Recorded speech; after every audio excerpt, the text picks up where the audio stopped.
મોહમ્મદ ગોરી, જેને સ્ત્રીઓનો સામનો ક્યારેય યુદ્ધના મેદાનમાં નહોતો કર્યો, મોહમ્મદ સાથે આજે શું થવાનું છે તેનો અણસાર સુદ્ધા તેને નહોતો. સુલતાન મોહમ્મદે મુલતાન અને ઉચ્ચના રાજાઓને હરાવીને તે સમગ્ર વિસ્તાર કબજે કરી લીધો હતો. મોહમ્મદ ગોરી આ જીત સાથે અભિમાનના નશામાં જાણે દૂધ થઈ ગયો હતો. મોહમ્મદ ગોરીને એમ જ હતું કે અણહિલવાડ પાટણની વિધવા રાણી મારું શું બગાડી દેશે. તે પોતાના મુઠ્ઠીભર સોલંકી રાજપૂતોની સેના સાથે મારી 70,000ની વિશાળ સેના સામે ટક્કર ઝીલી નહીં શકે. મારી જીત નક્કી જ છે. વિજયના કેફમાં મદમસ્ત બનેલો મોહમ્મદ ગોરી પોતાની આંખો સામે અણહિલવાડ પાટણ પર પોતાની જીતનો જશ્ન જોઈ રહ્યો હતો અને તેની કલ્પના તેના રક્તરંજિત ભવિષ્યને જોઈ નહોતી શકતી. અણહિલવાડ પાટણ જીતવા નીકળેલા મોહમ્મદ ગોરીનું અભિમાન આ ગુજરાતની ધરતી પર ચકનાચૂર થઈ જવાનું હતું. એની સાથે તેનું પૌરુષ પણ ગુમાવવાનું હતું. અને મોહમ્મદ ગોરીની આવી હાલત એક ક્ષત્રિયની કરવાની હતી, જે ભારતના ઇતિહાસમાં અમર સ્થાન ધરાવે છે. અને એ હાલના પાટણના મહારાણી નાયિકા દેવી સોલંકી હતા. આ નાયિકા દેવી કોણ હતા? મહારાજા કુમારપાળ કોણ હતા? મહારાજા અજયપાળ કોણ હતા? કુંવર મુડરાજ બીજો કોણ હતા? એ બધું આપણે આ વિડીયોમાં જાણીશું. 12મી સદી તેના અંત તરફ આગળ વધી રહી હતી અને સાથે જ અફઘાનિસ્તાન જીતતા ગજનીના પહાડોમાં મોહમ્મદ ગોરીનું કદ વધી રહ્યું હતું. પરંતુ તુર્કીના શાસક ખ્વારિઝમ શાહે મોહમ્મદ ગોરીને ખુરાસાનના યુદ્ધમાં હરાવીને મધ્ય એશિયાનો માર્ગ સદંતર બંધ કરી નાખ્યો. હવે ગોરી કરે શું? તેને તો પોતાનું સામ્રાજ્ય વધારવું હતું. આથી ગોરીને સૌથી સરળ માર્ગ લાગ્યો હિન્દુ રાજાઓનો આંતરકલહ અને આંતર મતભેદોમાં પીંખાયેલું ભારત. મોહમ્મદ ગોરીએ સિંધુ ક્ષેત્રનો વિસ્તાર જીતવાની જીત પકડી લીધી અને પોતાની સેનાને લઈ મુલતાન તરફનો માર્ગ પકડ્યો.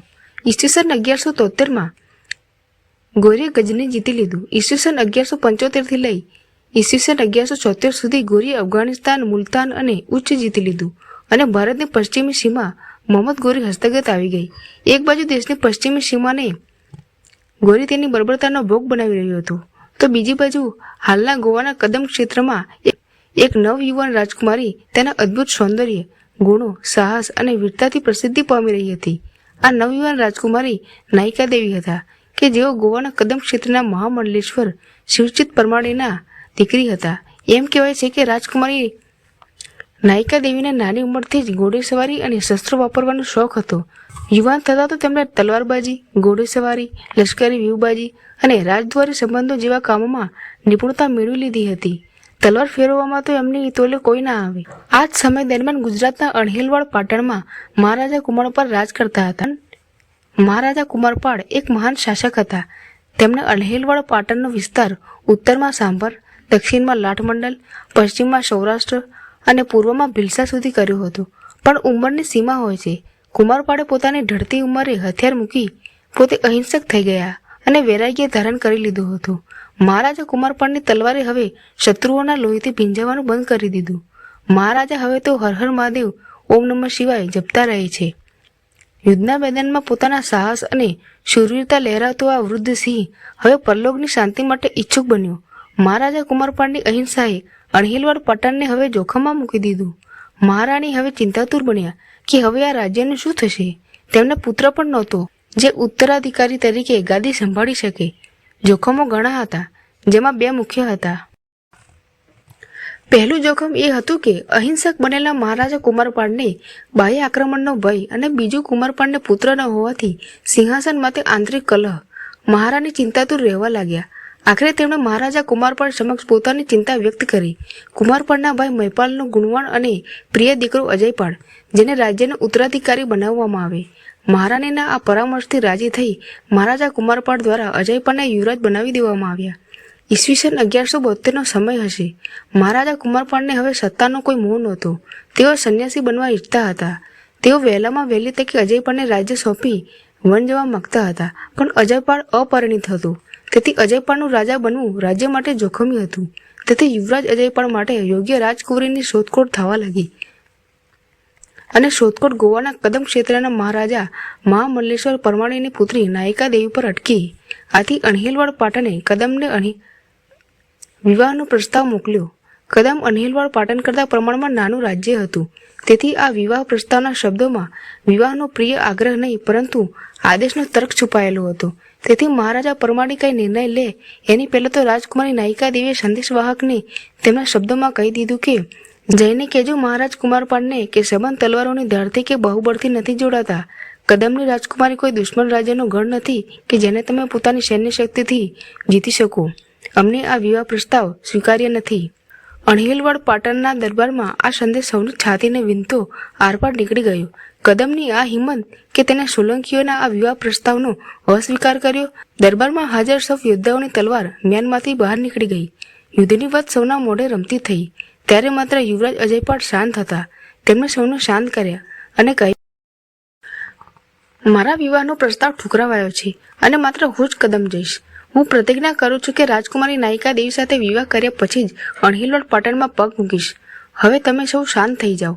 ત્યાર પછી યુવરાજ અજયપાળે સંન્યાસીનો વેશ ધારણ કરી કદમ તરફ પ્રયાણ કર્યું. કદમમાં તેમણે તેમની વીરતા, ગુણો, શૂરવીરતાથી રાજકુમારી નાયિકા દેવીના મનને મોહી લીધા. રાજકુમારી નાયિકા યુવરાજ અજયપાળના પ્રેમમાં પડ્યા.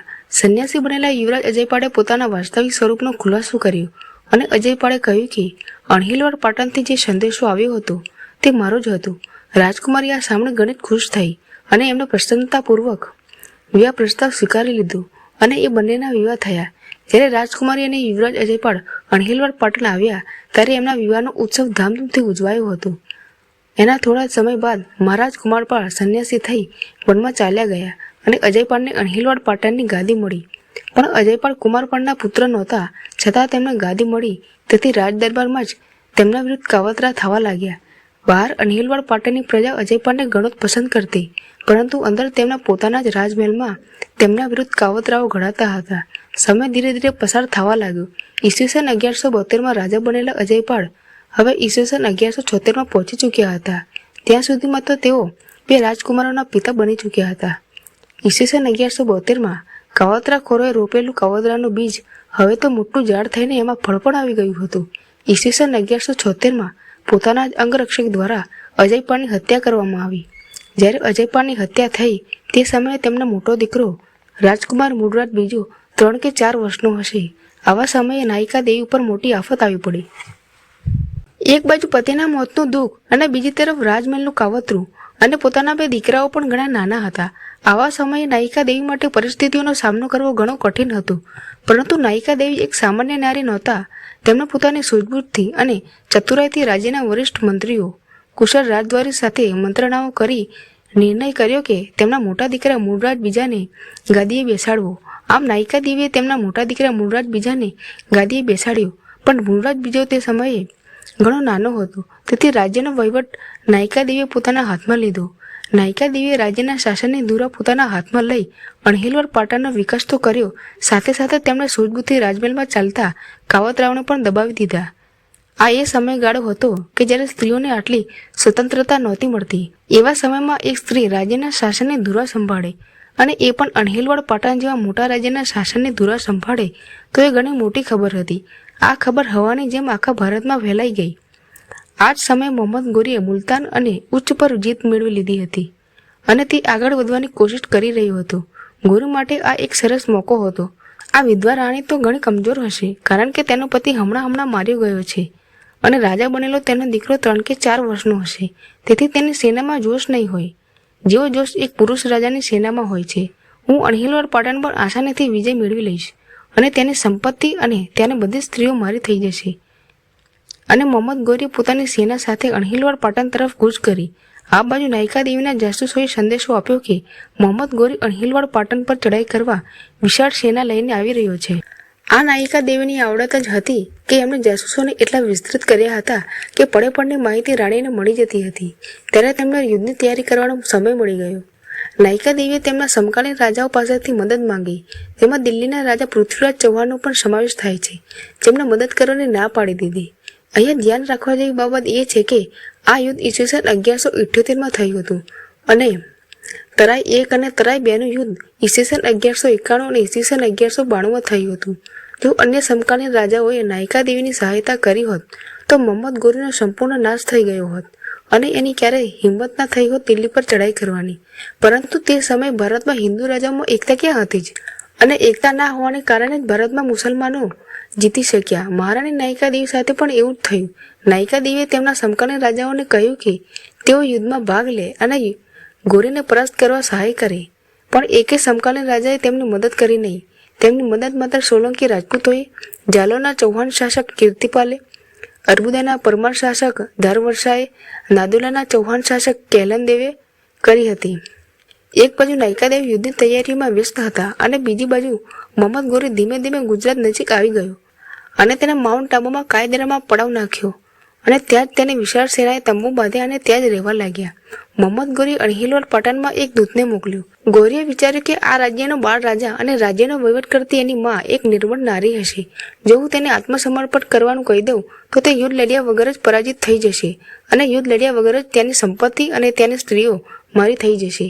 મોહમ્મદ ગોરીએ જે દૂત અણહિલવાડ પાટણના દરબારમાં મોકલ્યો હતો તેનો સંદેશ એટલો ઘૃણાસ્પદ હતો કે કોઈ પણ સભ્ય સમાજ આવો સંદેશ પોતાના કોઈ પણ દુશ્મનને મોકલી ના શકે. આવું માત્ર ને માત્ર કોઈ વિકૃત માનસિકતા વાળો માણસ જ કરી શકે. અણહિલવાડ પાટણમાં ગોરીના દૂતે સંદેશો સંભળાવ્યો કે મોહમ્મદ ગોરીની ઈચ્છા છે કે નાયિકા દેવી પોતાના 2 દીકરાઓને લઈને તંબુમાં પધારે અને રાજ્યની સ્ત્રીઓ સૈનિકો માટે આપવામાં આવે. સાથે સાથે આ રાજ્યનું ધન અને સંપત્તિ મોહમ્મદ ગોરીને સોંપવામાં આવે. જો આવું થાય તો મોહમ્મદ ગોરી યુદ્ધ લડ્યા વગર જ પાછો ચાલ્યો જશે. સ્વાભાવિક વાત છે કે આવો સંદેશ સાંભળીને રાજદરબારમાં ઉપસ્થિત યોદ્ધાઓનું લોહી ઉકળી ઉઠે અને મ્યાનમાંથી તલવારો બહાર આવી જાય. પરંતુ રાજદરબારમાં આવેલ દૂતનો વધ નથી કરાતો, તેથી ગોરીનો આ દૂત બચી જાય છે. નહીં તો નાયિકા દેવીએ પોતે દૂતનું માથું ધરતી અલગ કરી નાખ્યું હોત. નાયિકા દેવીએ આ દૂતને કહ્યું કે ગોરીને જઈને કહેજો કે એનું મોત એની પ્રતીક્ષા કરી રહ્યું છે. તેણે માત્ર નાની મોટી લડાઈઓ લડી હશે પણ ક્યારે રણચંડી સામે લડ્યો નહીં હોય. ગોરી યુદ્ધના મેદાનમાં આવીને મારી સાથે યુદ્ધ કરે ત્યારે તેને ખબર પડશે કે એક આર્ય નારીની, એક ક્ષત્રિયાણીની તાકાત શું હોય. આ દૂત મહારાણી નાયિકા દેવીનો સંદેશ લઈને મોહમ્મદ ગોરીને સંભળાવ્યો. મોહમ્મદ ગોરી ઘમંડમાં ચૂર હતું. તેને સંદેશો સાંભળીને કહ્યું કે હું આ મહિલાની એવી હાલત કરીશ, એવો પાઠ ભણાવીશ કે તે શીખી જશે કે પુરુષો જોડે કેવી રીતે વાત કરાય. પણ એ તો યુદ્ધનું મેદાન જ નક્કી કરશે કે કોણ પાઠ ભણાવશે અને કોણ પાઠ ભણશે. પણ આ યુદ્ધ બરોબરીનું યુદ્ધ નહોતું, કારણ કે નાયિકા દેવીની સૈન્ય શક્તિ મોહમ્મદ ગોરીની સૈન્ય શક્તિથી ઘણી ઓછી હતી. એવામાં નાયિકા દેવીએ રણનીતિક કૌશલ્યની નીતિ વાપરી. એમણે પ્રથમ વાર કરવાની નીતિ અપનાવી. તેમણે ગાદરગટ્ટાના સાંકડા પર્વતીય વિસ્તારને યુદ્ધના મેદાન તરીકે પસંદ કર્યું. આ એક એવો સાંકડો પર્વતીય વિસ્તાર હતો જ્યાં એક સાથે કોઈ પણ મોટી સેના આવી શકે નહીં. આ મહારાણી નાયિકા દેવી ગાદરગટ્ટામાં મોહમ્મદ ગોરીને બરોબર ફસાવી દીધો અને મહારાણીએ એમની સેના સાથે ગાદરગટ્ટા તરફ પ્રયાણ કર્યું. ગાદરગટ્ટાના સાંકડા પર્વતીય વિસ્તારમાં હર હર મહાદેવના નારા સાથે નાયિકા દેવી અને તેમની સેના મોહમ્મદ ગોરીની સેના પર તૂટી પડી. ઘમસાણ યુદ્ધ થયું. પરંતુ પહેલા જાણી લઈએ કે નાયિકા દેવીનો રણવેશ કેવો હતો. તેને સાક્ષાત મહિષાસુર હળવા નીકળેલી દુર્ગા હોય એવો નાયિકા દેવીનો રણવેશ હતો. હાથમાં તરવાર, ખભા પર ધનુષ્ય બાણ, કમરમાં કટારીઓ અને ખંજરો, માથા ઉપર શીર્ષત્રાણ, દ્રષ્ટિમાં વીજળી જેવી ચમક, ચહેરા પર રણનેત્રીનો પ્રભાવ. નાયિકા દેવી ધારણ કરેલો યુદ્ધનો વેશ અદ્ભુત જણાતો હતો. નાયિકા દેવી દ્વારા યુદ્ધમાં હાથીઓનો એટલો સરસ ઉપયોગ કરવામાં આવેલો કે ગોરીની સેના ભાગવા માટે મજબૂર થઈ. એમ કહેવાય છે કે આ યુદ્ધમાં નાયિકા દેવીએ તેમના દીકરા મૂળરાજ બીજાને પીઠ પાછળ બાંધી યુદ્ધ લડ્યું હતું.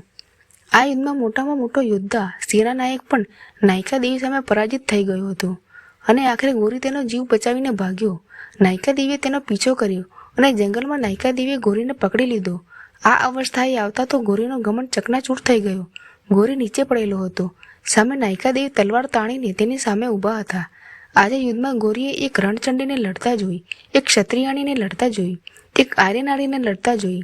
ગોરીને હવે ખબર પડી ગઈ કે એક ક્ષત્રિયાણી, એક આર્ય નારીની શું તાકાત હોય અને તે શું કરી શકે છે. તે નાયિકા દેવી સામે પોતાના જીવની ભીખ માંગવા લાગ્યું. નાયિકા દેવીએ ગોરીને માફ કરવાનો નિર્ણય લીધો.